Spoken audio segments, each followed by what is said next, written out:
This is Sky News, our top stories. Facing the shouts of shame, Theresa May visits victims of the fire and promises help worth millions of pounds.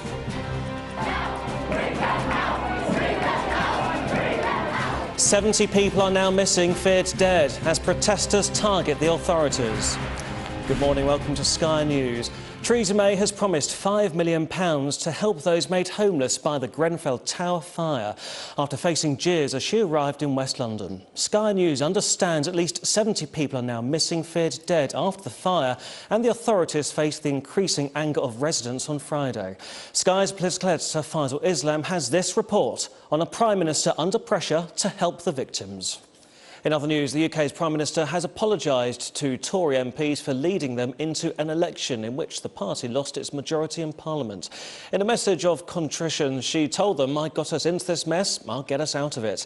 It seemed to have brought her more time in number 10, but the government has not been able to confirm if the traditional Queen's speech will take place next week, because negotiations to form a coalition government with Northern Ireland's Democratic Unionists are dragging on. Well, we've got a bit of breaking news that has reached us here at Sky News, sent now from multiple sources, and Panama has broken diplomatic ties with Taiwan and has established relations with Beijing. Pro-Islamic State militants have stormed a school in the Philippines, taking a number of students hostage. In the last hour, Reuters news agency have reported that 300 armed men have stormed the school, and the number of hostages is still not known. The US Navy has confirmed 7 of their sailors that went missing when their Navy destroyer ship collided with a container ship have been confirmed dead. In a surprise move this morning, Saudi Arabia's King Salman has removed his brother's son as Crown Prince. The 81-year-old monarch has named his own son, Mohammed bin Salman, as his heir. Police have now established the identities of all 22 people killed in the attack at Manchester Arena. Many of those who were initially said to have been missing have now been confirmed as dead. And in the last few hours, Greater Manchester Police have confirmed the deaths of 17-year-old Chloe Rutherford and her 19-year-old boyfriend, Liam Curry. In a statement, their families said they were perfect in every way for each other and were meant to be. In Royston in Greater Manchester, residents have laid flowers and tributes to 2 mothers who died while they were waiting to pick up their children from the concert. Sky's Siobhan Robbins reports. The North has increased its testing of ballistic missiles in recent months as it tries to develop nuclear weapons capable of reaching the United States. Earlier, I spoke with Robert Kelly, who is a professor of political science at the Pusan National University in Busan, South Korea, about the reaction South Korea had to the recent test.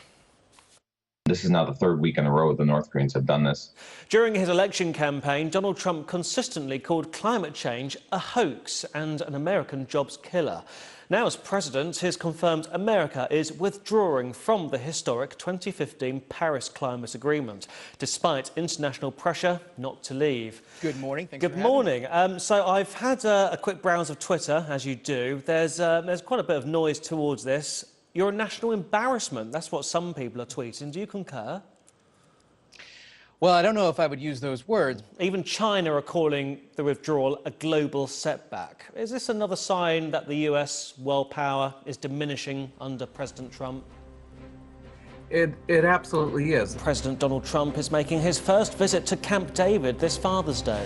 The president, along with First Lady Melania and their son Barron, flew by helicopter to the presidential retreat in Maryland, where many of the country's previous leaders have gone to relax away from the White House.